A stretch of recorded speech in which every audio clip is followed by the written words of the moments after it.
Erravalli farm house కి మరోసారి వెళ్లారు మాజీ మంత్రి హరీష్ రావు. గులాబీ బాస్ కేసీఆర్ తో మరోసారి హరీష్ రావు భేటీ అయ్యారు.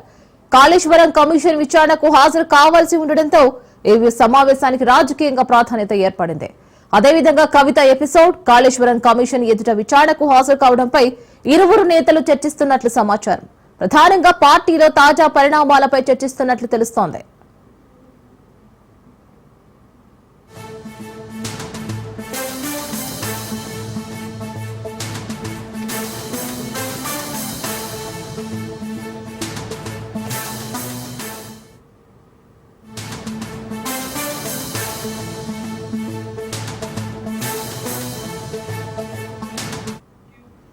ఎర్రవల్లి ఫామ్ హౌస్ కి మరోసారి వెళ్లారు మాజీ మంత్రి హరీష్ రావు. గులాబీ బాస్ కేసీఆర్ తో మరోసారి హరీష్ రావు భేటీ అయ్యారు. కాళేశ్వరం కమిషన్ విచారణకు హాజరు కావాల్సి ఉండడంతో ఈ సమావేశానికి రాజకీయంగా ప్రాధాన్యత ఏర్పడింది. అదేవిధంగా కవిత ఎపిసోడ్, కాళేశ్వరం కమిషన్ ఎదుట విచారణకు హాజరు కావడంపై ఇరువురు నేతలు చర్చిస్తున్నట్లు సమాచారం. ప్రధానంగా పార్టీలో తాజా పరిణామాలపై చర్చిస్తున్నట్లు తెలుస్తోంది.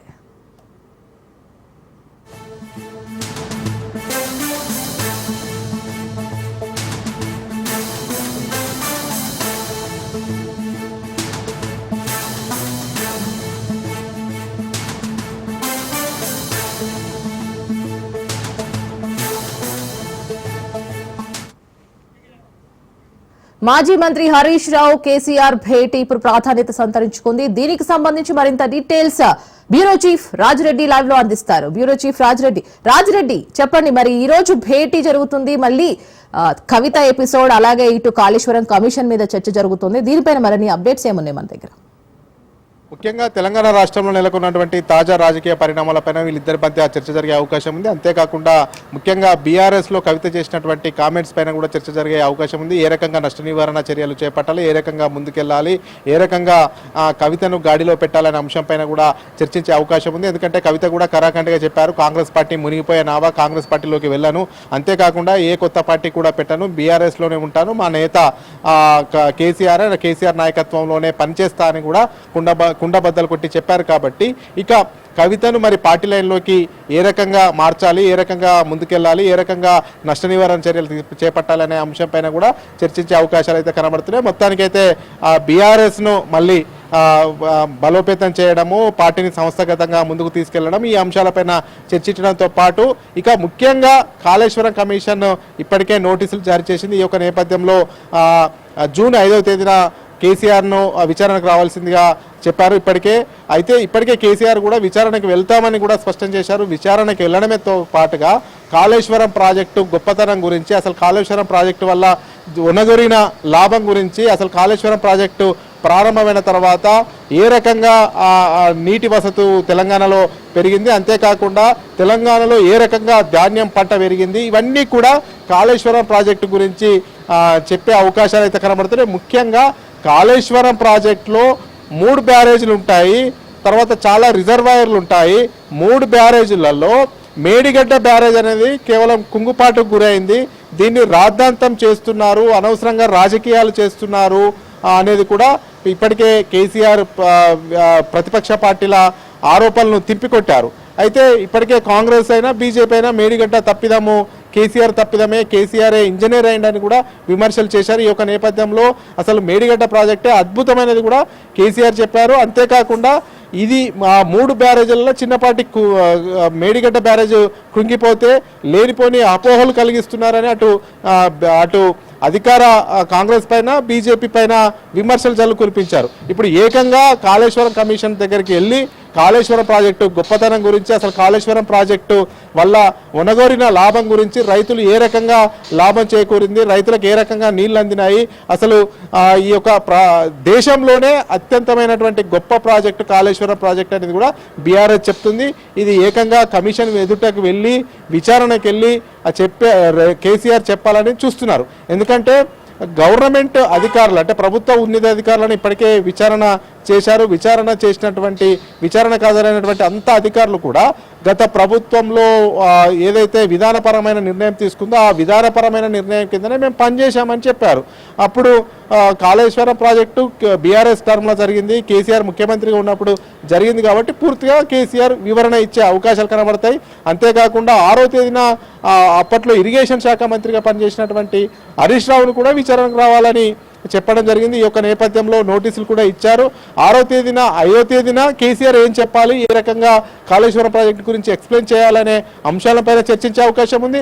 6వ తేదీన హరీష్ రావు అప్పుడు ఇరిగేషన్ శాఖ మంత్రిగా ఉన్నాడు కాబట్టి ఏ రకంగా ఈ యొక్క కాళేశ్వరం ప్రాజెక్టు గురించి చెప్పాలి, ఏ రకంగా వివరించాలనేది కూడా హరీష్ రావు కూడా ఇద్దరి మధ్య చర్చ జరిగినట్టు తెలుస్తుంది. 5వ తేదీన కేసీఆర్ ఏం చెప్పబోతున్నాడు, 6వ తేదీన హరీష్ రావు ఏం చెప్పబోతున్నాడు అనేది కూడా ఇంట్రెస్టింగ్గా మారింది. ఈ అంశం పైన ప్రధానంగా చర్చించే అవకాశం ఉంటుంది ఇద్దరి మధ్య.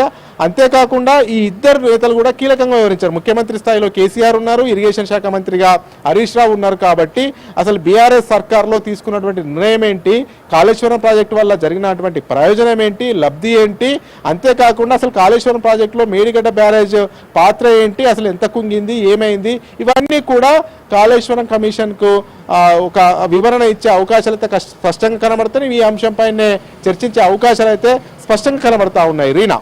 Right Rajireddy, thank you for the update.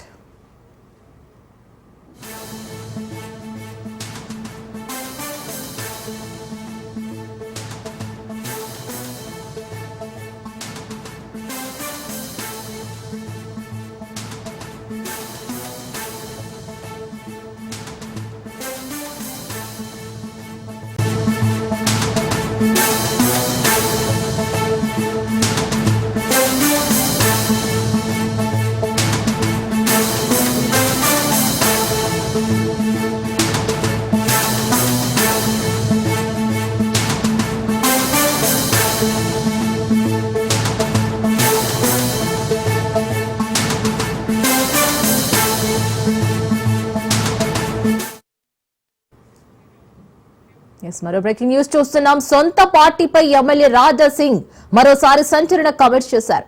తనపై యుద్ధం మొదలైందంటూ హాట్ కామెంట్స్ చేశారు. ఎమ్మెల్సీ కవిత ఎపిసోడ్ లో తన అభిప్రాయం చెప్పినందుకు కరీంనగర్ నుంచి తన మీద యుద్ధం స్టార్ట్ అయిందని బండి సంజయ్ ను ఉద్దేశించి కామెంట్స్ చేసినట్లు టాక్ వినపడుతోంది.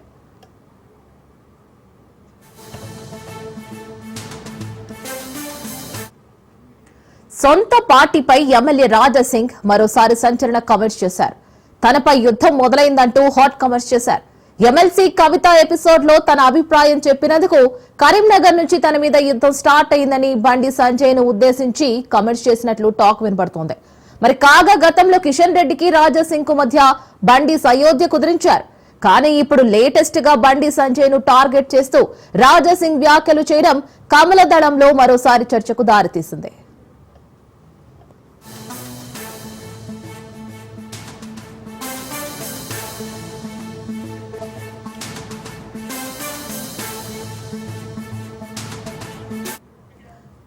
సొంత పార్టీపై ఎమ్మెల్యే రాజా సింగ్ మరోసారి సంచలన కామెంట్స్ చేశారు. తనపై యుద్ధం మొదలైందంటూ హాట్ కామెంట్స్ చేశారు. ఎమ్మెల్సీ కవిత ఎపిసోడ్ లో తన అభిప్రాయం చెప్పినందుకు కరీంనగర్ నుంచి తన మీద యుద్ధం స్టార్ట్ అయిందని బండి సంజయ్ ను ఉద్దేశించి కామెంట్స్ చేసినట్లు టాక్ వినపడుతోంది. కాగా గతంలో కిషన్ రెడ్డికి రాజా సింగ్ కు మధ్య బండి సయోధ్య కుదిరించారు. కానీ ఇప్పుడు లేటెస్ట్ గా బండి సంజయ్ ను టార్గెట్ చేస్తూ రాజా సింగ్ వ్యాఖ్యలు చేయడం కమల దళంలో మరోసారి చర్చకు దారితీసింది. దీనికి సంబంధించి పూర్తి డీటెయిల్స్ మా ప్రతినిధి రాజు లైవ్ లో అందిస్తారు. రాజు.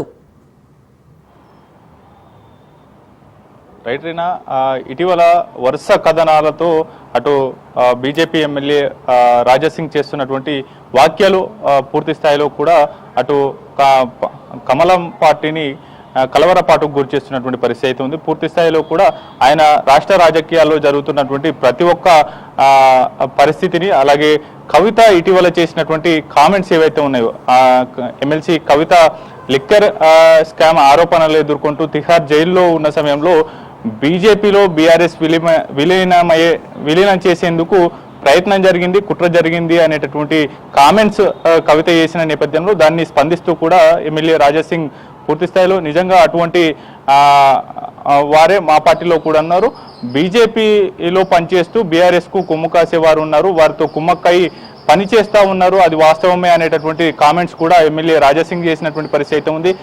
ఏకంగా బీఆర్ఎస్ నేతలు బీజేపీ అభ్యర్థులు ఎక్కడెక్కడ ఎవరు పోటీ చేయాలో కూడా నిర్ణయించే స్థాయిలో ఉన్నారు. దాంతో పాటుగానే పెద్ద ప్యాకేజీ ఇస్తే గనక బీజేపీలో నేతలు వారితో కుమ్మక్కై పనిచేయడానికి కూడా ఇష్టపడతారు అనే రీతిలో కూడా కామెంట్ చేసినటువంటి పరిస్థితి అయితే ఉంది. దాంతో పాటుగానే ఆయన చేసినటువంటి నిన్నటి కామెంట్స్ ను సోషల్ మీడియా వేదికగా కరీంనగర్ బీజేపీ శ్రేణులు తీవ్రంగా తప్పిపడతా ఉన్నారు. ఒక సోషల్ మీడియా వేదికగా కూడా రాజాసింగ్ యథావిధిగా ఇదే రకమైనటువంటి కామెంట్ చేస్తా ఉన్నారు. మొదటి నుంచి కూడా ఇప్పటి వరకు కిషన్ రెడ్డి బీజేపీ రాష్ట్ర అధ్యక్షుడిగా ఉన్నప్పుడు విభేదించారు. ఆ తర్వాత బండి సంజయ్ లక్ష్మణ్ అయినప్పుడు కూడా ఇదే విధంగా కూడా పార్టీకి డ్యామేజ్ చేసే విధంగా ఆయన కామెంట్స్ చేస్తారు. కేవలం హిందుత్వ ఎజెండాతో పార్టీ చూసి చూడనట్టు వెళ్ళిపోతా ఉంటే కూడా ఆయనకు ఇప్పటికీ ఆయన తీరు మార్చుకోకపోవడం కూడా గమనార్థం అనేటటువంటి కోణంలో కూడా సోషల్ మీడియా వేదికగా కరీంనగర్ నుంచి ఒక బీజేపీ కార్యకర్త పెట్టినటువంటి పోస్టుకు ఆయన స్పందించారు. పూర్తి స్థాయిలో కరీంనగర్ వేదికగా తన పైన యుద్ధం వార్ స్టార్ట్ అయింది అన్న కోణంలో కూడా ఆయన చేసినటువంటి కామెంట్స్ అయితే మనకు ప్రధానంగా కనిపిస్తున్నటువంటి పరిస్థితి అయితే ఉంది. అయితే అందరూ ఏకమై తన మీద వార్ చేసేందుకు సిద్ధమయ్యారు అనేటటువంటి కామెంట్స్ కూడా చేసినటువంటి పరిస్థితి అయితే ఉంది. బీజేపీలో ఎప్పటికప్పుడు రాజాసింగ్ కామెంట్స్ ను ఎవరో ఒకరు కార్యకర్తలు లేదంటే ఇతర వర్గానికి చెందినటువంటి నేతలు తప్పుపడుతూనే ఉంటారు. కాకపోతే బాహాటంగా ఏ ఒక్కరు కూడా కామెంట్ చేయరు, పార్టీ చర్యలు తీసుకుంటుంది అనేటటువంటి కోణంలో ఉంటుంది. కానీ అయితే ఇటీవల చేసినటువంటి కామెంట్స్ కు సోషల్ మీడియా వేదికగా బీజేపీ కార్యకర్తలు విరుచుకుపడ్డ నేపథ్యంలో దానికి స్పందిస్తూ కూడా ఆయన పరోక్షంగా బండి సంజయ్ను ఉద్దేశిస్తూ కరీంనగర్ వేదికగా కూడా కరీంనగర్ పార్లమెంట్ సభ్యుడిగా బండి సంజయ్ ఉన్నారు. ఆయనను ఉద్దేశిస్తూ కూడా కరీంనగర్ వేదికగా తన పైన వార్ స్టార్ట్ అయింది అనేటటువంటి కోణంలో కూడా ఆయన మాట్లాడినటువంటి పరిస్థితి అయితే ఉంది. అందరూ దొంగలు ఏకమై తన మీద వార్ ప్రకటిస్తున్నారు అనేటటువంటి సంచలనమైనటువంటి కామెంట్స్ కూడా ఎమ్మెల్యే రాజాసింగ్ చేస్తున్నటువంటి పరిస్థితి ఉంది. ఎప్పటికప్పుడు తాజా రాజకీయ పరిణామాల మీద తనదైన శైలిలో ఎమ్మెల్యే రాజాసింగ్ రియాక్ట్ అవుతా ఉంటారు.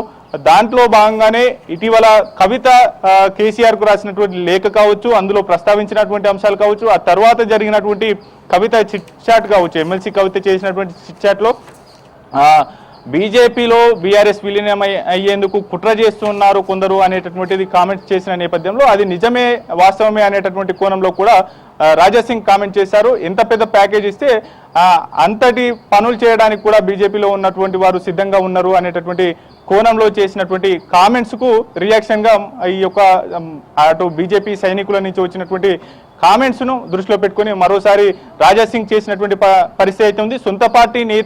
సొంత పార్టీ నేతలను టార్గెట్ గా చేస్తూ కూడా తన పైన వార్ ప్రకటిస్తా ఉన్నారు అనేటటువంటి కోణంలో రాజాసింగ్ చేసినటువంటి కామెంట్స్ రాజకీయ వర్గాల్లో దుమారం రేపుతా ఉన్నాయి. పార్టీ వర్గాల్లో కూడా తీవ్రంగా చర్చ జరుగుతున్నటువంటి పరిస్థితి అయితే ఉంది. రేనా రైట్ రాజు, మరి ఇప్పటి వరకు బీజేపీ పెద్దలు ఈ కామెంట్స్ పై ఎవరైనా స్పందించారా? ఒకవేళ స్పందించి ఉంటే ఫ్యూచర్ లో ఎటువంటి యాక్షన్ తీసుకోబోతున్నారు ఈ చర్యలకి? ఇప్పటి వరకు అయితే బీజేపీ శ్రేణులు అలాగే బీజేపీ రాష్ట్ర నాయకత్వానికి సంబంధించినటువంటి ఏ ఒక్క నేత కూడా దీనిపైన రియాక్ట్ కాలేరు. ఇటీవలనే బీజేపీ రాష్ట్ర అధ్యక్షుడు కిషన్ రెడ్డి మిగతా రాష్ట్ర నాయకత్వంతో రాష్ట్ర నేతలతో వీడియో కాన్ఫరెన్స్ ఏర్పాటు చేసిన క్రమంలో ఏ ఒక్కరు నేత కూడా పార్టీ లైన్ క్రాస్ చేస్తే కనుక తీవ్రమైనటువంటి చర్యలు ఉంటాయి, వేటు తప్పదు అనేటటువంటి ఇండికేషన్స్ ఇచ్చారు. దేనిపైన పడితే దానిపైన వారి వ్యక్తిగతంగా కామెంట్ చేయవద్దు, పూర్తి స్థాయిలో కూడా తమకు ఇష్టం వచ్చినట్టు కామెంట్ చేయవద్దు, పార్టీకి అంటూ ఒక లైన్ ఉంటుంది, ఇది జాతీయ పార్టీ ప్రాంతీయ పార్టీ కాదు అనేటటువంటిది కూడా ఆయన సీరియస్ వార్నింగ్ ఇచ్చినటువంటి పరిస్థితి ఉంది. ఇది రాజాసింగ్ కామెంట్స్ పైన ఏ ఒక్క బీజేపీ నేత ఇప్పటి వరకు రియాక్ట్ కాలేదు. అయితే పార్టీ అన్నిటినీ దృష్టిలో పెట్టుకొని చూస్తూ ఉంటుంది, అబ్జర్వ్ చేస్తుంది అనేటటువంటి కోణంలో కూడా బీజేపీ వర్గాల్లో చర్చ జరుగుతూ ఉన్నటువంటి పరిస్థితి అయితే ఉంది. Right Raju, thank you for the updates.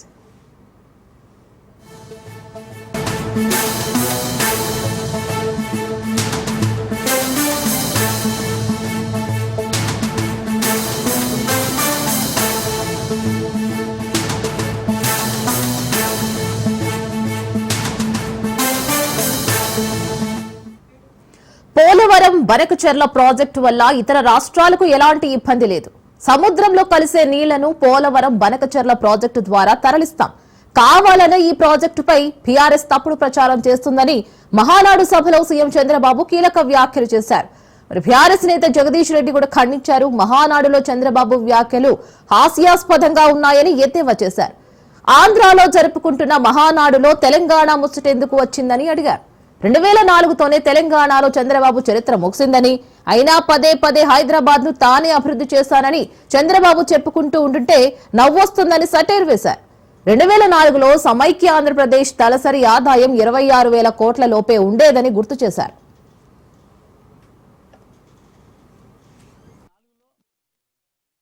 Chandrababu Naidu వాస్తవానికి ఏది ఊరికనే మాట్లాడాడు, దాని వెనకాల ఏదో ఉంటది. తెలంగాణకు సంబంధించి, హైదరాబాద్ అభివృద్ధికి సంబంధించి చంద్రబాబు మాట్లాడే మాటలు చాలా హాస్యాస్పదంగా ఉంటాయి. కానీ దాంట్లో ఏదో మోసపూరితమైన విషయాలు కూడా ఉంటాయి. ఎందుకంటే ఆయన నిన్న మొన్న మాట్లాడింది, మహానాడులో మాట్లాడింది, అసలు తెలంగాణకి ఏమాత్రం సంబంధం లేని కార్యక్రమం అక్కడ. కానీ అక్కడ మళ్ళీ నిన్న మాట్లాడుతూ ఇవాళ భారతదేశంలో తెలంగాణ తలసరి ఆదాయం నెంబర్ 1 ఉంది, కానీ దానికి కారణం నేనే అని మాట్లాడడం. పదే పదే హైదరాబాద్ నేనే అభివృద్ధి చేసిన, ఇవి చెత్త మాటలు లేని కొట్టేద్దామని అనిపిస్తుంది. కానీ ఒక అబద్ధాన్ని 100 సార్లు చెప్తే నిజమని నమ్ముతారు అని ఏదైతే మనం గోబెల్స్ సిద్ధాంతం గురించి మాట్లాడుకుంటున్నామో, గోబెల్స్ కూడా సిగ్గుపడే పద్ధతిలో ఉంటాయి చంద్రబాబు నాయుడు గారి మాటలు. వాస్తవానికి చంద్రబాబు నాయుడు గారు సమైక్య ఆంధ్రప్రదేశ్ లో పరిపాలన చేసింది. వారు మొత్తం కలిపి చేసింది 9 సంవత్సరాలు. 2004తోనే చంద్రబాబు నాయుడు గారి చరిత్ర ముగిసిపోయింది. సరే, వారంటే సీనియర్ నాయకుడిగా గౌరవం ఉంటది, అది వేరే విషయం. కానీ మాట్లాడే మాటలు విన్నప్పుడు మాత్రం చిరెత్తుకొస్తుంది. తెలంగాణ వాదులు వాళ్ళదైన పద్ధతుల్లో వాళ్ళు స్పందిస్తున్నారు సోషల్ మీడియాలో. మిత్రులు నిజమే, కొన్నిసార్లు వాళ్ళు పెడుతున్న పదాలు, వాళ్ళు వాడుతున్న పదాలు చూస్తే కూడా కొంచెం బాధ అనిపిస్తుంది. అంత హార్ష్ గా ఎందుకు మాట్లాడుతున్నారు మా వాళ్ళు అని. కానీ మీలాంటి వాళ్ళకు అదే సరైనదేమో అనే భావన వచ్చేటట్లు ఉంది ప్రవర్తన.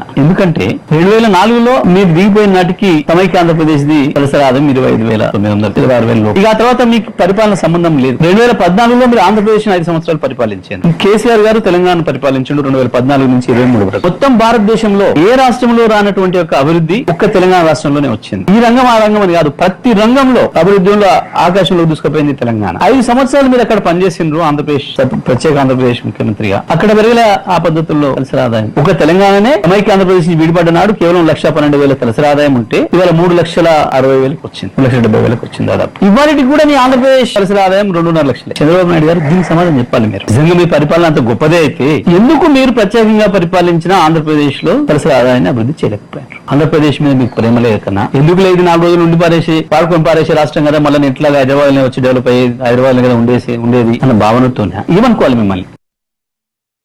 చంద్రబాబు వెనకాల ఏదో ఉంటది. తెలంగాణకు సంబంధించి, హైదరాబాద్ అభివృద్ధికి సంబంధించి చంద్రబాబు మాట్లాడే మాటలు చాలా హాస్యాస్పదంగా ఉంటాయి. కానీ దాంట్లో ఏదో మోసపూరితమైన విషయాలు కూడా ఉంటాయి. ఎందుకంటే ఆయన నిన్న మొన్న మాట్లాడింది, మహానాడులో మాట్లాడింది, అసలు తెలంగాణకి ఏమాత్రం సంబంధం లేని కార్యక్రమం అక్కడ. కానీ అక్కడ మళ్ళీ నిన్న మాట్లాడుతూ ఇవాళ భారతదేశంలో తెలంగాణ తలసరి ఆదాయం నెంబర్ 1 ఉంది, కానీ దానికి కారణం నేనే అని మాట్లాడడం. పదే పదే హైదరాబాద్ నేనే అభివృద్ధి చేసిన, ఇవి చెత్త మాటలు లేని కొట్టేద్దామని అనిపిస్తుంది. కానీ ఒక అబద్ధాన్ని 100 సార్లు చెప్తే నిజమని నమ్ముతారు అని ఏదైతే మనం గోబెల్స్ సిద్ధాంతం గురించి మాట్లాడుకుంటున్నాం, గోబెల్స్ కూడా సిగ్గుపడే పద్ధతిలో ఉంటాయి చంద్రబాబు నాయుడు గారి మాట.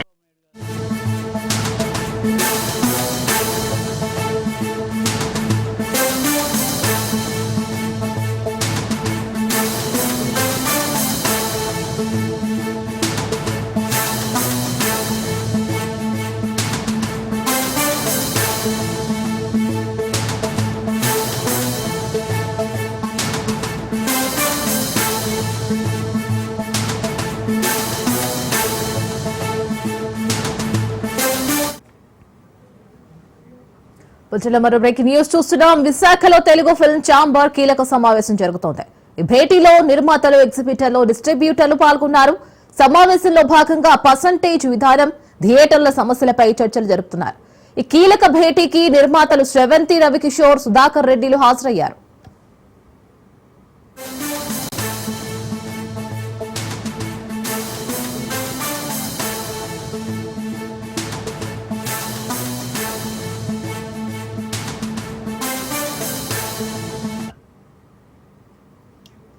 విశాఖలో తెలుగు ఫిల్మ్ ఛాంబర్ కీలక సమావేశం జరుగుతోంది. ఈ భేటీలో నిర్మాతలు, ఎగ్జిబిటర్లు, డిస్ట్రిబ్యూటర్లు పాల్గొన్నారు. సమావేశంలో భాగంగా పర్సంటేజ్ విధానం, థియేటర్ల సమస్యలపై చర్చలు జరుపుతున్నారు. మరి కీలక భేటీకి నిర్మాతలు శ్రవంతి, రవికిషోర్, సుధాకర్ రెడ్డి హాజరయ్యారు.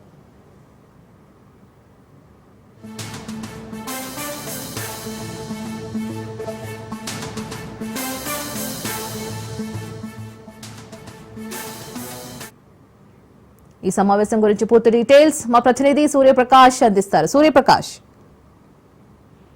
రీనా, విశాఖలో తెలుగు రాష్ట్రాల సినిమా నిర్మాతలు అలానే డిస్ట్రిబ్యూటర్లు ఎగ్జిబిటర్లు అయితే సమావేశం జరగడం అయితే జరిగింది. ప్రస్తుతం మిరాజ్ థియేటర్ సమీపంలో ఉన్న ఫిలిం ఛాంబర్ లో అయితే ఈ యొక్క సమావేశం నిర్వహించడం అయితే జరుగుతుంది.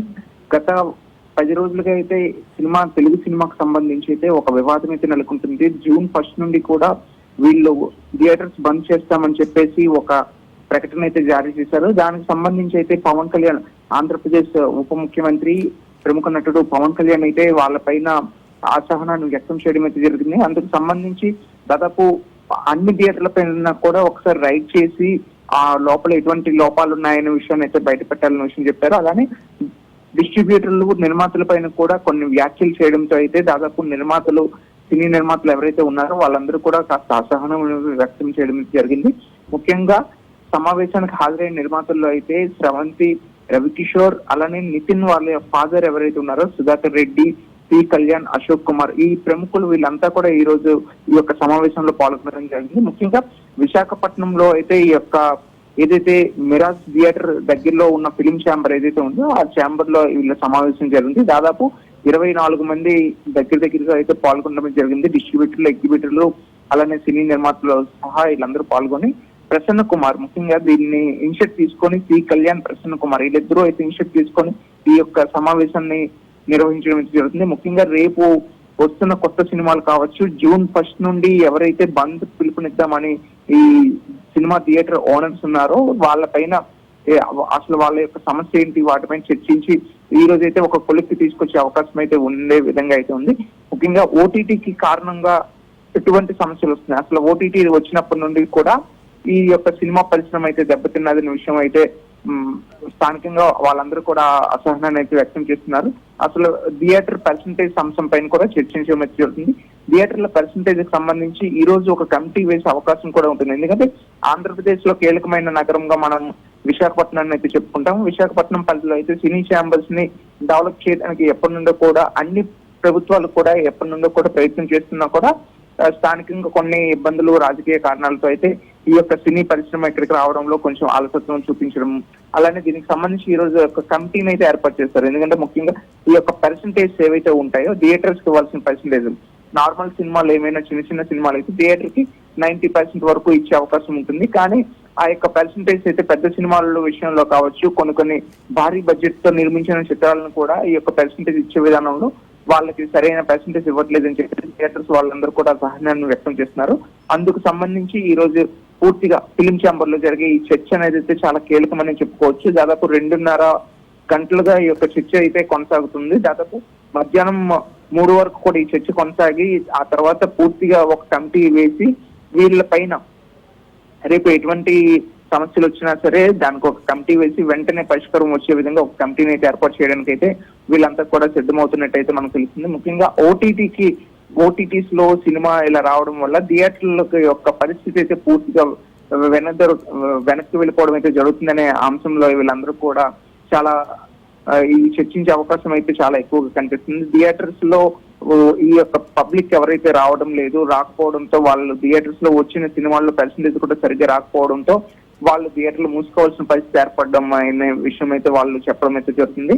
ఈ సినీ నిర్మాతలు, డిస్ట్రిబ్యూటర్లు, ఎగ్జిబిటర్లతో పాటు వీళ్ళందరూ కలిసి ఈ రోజు జరిగే ఈ యొక్క సమావేశంలో కీలకంగా ఒకే ఒక్క చర్చను అయితే తీసుకొస్తున్నారు. పెద్ద సినిమాలకు కూడా 90% అనేది థియేటర్స్ ఇవ్వాలనే విషయం అయితే తెలియజేస్తున్నారు. ఇదంతా ఒక ఎత్తైతే పవన్ కళ్యాణ్ చేసిన వ్యాఖ్యలకు సంబంధించి దాదాపు విశాఖ నగరంలో మెరుపుదారులు అనేవి చేయడం అయితే జరిగింది. ఆ మెరుపుదారులకు సంబంధించి ఎక్కడికక్కడ ప్రతి థియేటర్ లోపల ఎటువంటి లోపాలు ఉన్నాయి, వాటి మీద భారీ ఫైన్లు వేసే అవకాశం ఉండడంతో వాళ్ళు కూడా చాలా ఇబ్బందులు పడడం అయితే ఎదుర్కొంటున్నారు. ఈ యొక్క స్నాక్స్ కి వాటర్ బాటిల్స్ ఇవన్నీ కూడా వాటి మీద చర్యలు తీసుకోవాలన్న విషయం అయితే, సో థియేటర్స్ మీద ఇలా వీళ్ళు ముందు పడడం అయితే వాళ్ళు అసలు యాక్సెప్ట్ చేయలేకపోతున్న విషయాన్ని అయితే కూడా ఇక్కడ థియేటర్ యాజమాన్యం అయితే తెలియజేస్తున్నారు. Reena. Right Suryaprakash, thank you.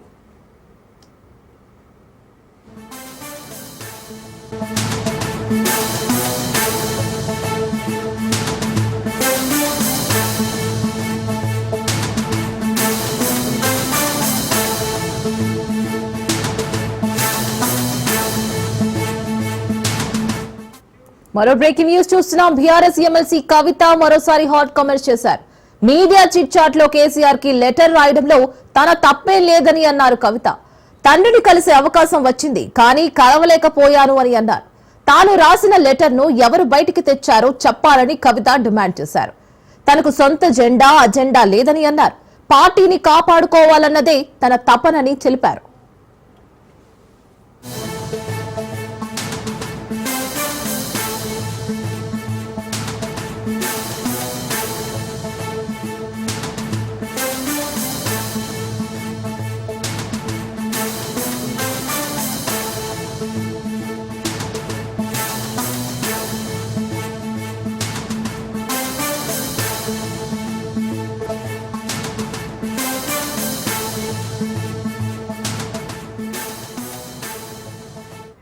మంచిర్యాలలో MLC Kavitha chit chat pi letter రాయడంతో తప్పేం లేదంటూ కవిత కామెంట్స్ చేస్తున్నారు. దీనికి సంబంధించి మరింత పూర్తి డీటెయిల్స్ మా ప్రతినిధి అరుణ్ లైవ్ లో అందిస్తారు, ఫోన్ ఇన్ లో అందిస్తారు. అరుణ్, లెటర్ బయటికి వచ్చింది, ఎవరు తీసుకువచ్చారు అని బయటకు వచ్చి కామెంట్స్ చేస్తున్నారు కవిత. దీనికి సంబంధించి ఏ డీటెయిల్స్ ఉన్నాయి మీ దగ్గర?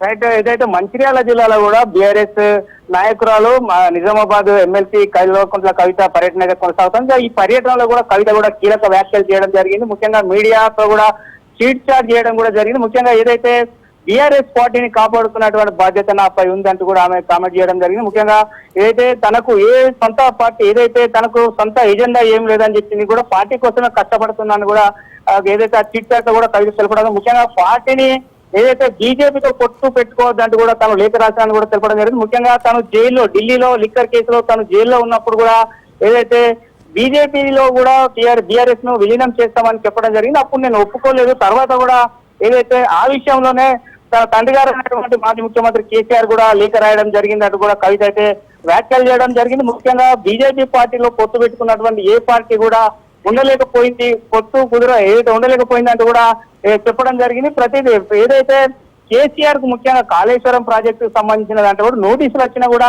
ఏదైతే బీఆర్ఎస్ బల నేతలు ఎందుకు స్పందించడం లేదనైతే కవిత కూడా కీలక వ్యాఖ్యలు చేసింది. ముఖ్యంగా కూడా కేసీఆర్ ను కలవడానికి వెళ్ళిన టైం దొరికినా కూడా కొన్ని సందర్భాల్లో కలవలేకపోయినానంటూ కూడా ఆమె కామెంట్ చేయడం జరిగింది. ముఖ్యంగా ఎవరైతే తన తండ్రి ఏదైతే మాజీ ముఖ్యమంత్రికి రాసినటువంటి లేఖ లీక్ కావడంపై వెనుక ఎవరు హస్తం ఉన్నదో వాళ్ళందరినీ కూడా పార్టీ గుర్తించాలి, ఖచ్చితంగా క్రమశిక్షణ చర్యలు తీసుకోవాలంటూ కూడా ఏదైతే కవిత అయితే డిమాండ్ చేస్తూ, ముఖ్యంగా సింగరేణి ప్రాంతానికి సంబంధించి కూడా సింగరేణి ప్రాంతంలో బీఆర్ఎస్ అధికారంలో ఉన్నప్పుడు ముఖ్యమంత్రి వల్లనే కేసీఆర్ వల్లనే కూడా ఏదైతే చాలా మందికి వాళ్ళ యువత కూడా సింగరేణిలో ఉద్యోగాలు చేస్తున్నట్టు కూడా తెలిసింది. ఏదేమైనప్పుడు కూడా ఏదైతే తనకు ముఖ్యంగా ఏజెండా అయితే ఏం లేదు, పార్టీ కోసమే కష్టపడతాను, ముఖ్యంగా ప్రజలకు సంబంధించి పార్టీని ఏ విధంగా ఉండాలని కోరుకునేటువంటి అంశాలకు సంబంధించిన దాని విషయంలోనే మా తండ్రి గారికి లేఖ రాయడం జరిగిందంటూ కూడా కవిత అయితే చిట్ చాట్ చెప్పడం జరిగింది. ఏదేమైనప్పుడు కూడా బీఆర్ఎస్ పార్టీని కాపాడేటువంటి బాధ్యత నా మీద ఉంది, ఖచ్చితంగా కూడా భవిష్యత్తులో కూడా బీఆర్ఎస్ పార్టీలనే ఉంటూ కూడా కొనసాగుతాననేటువంటి కొంత కామెంట్ చేసినటువంటి పరిస్థితి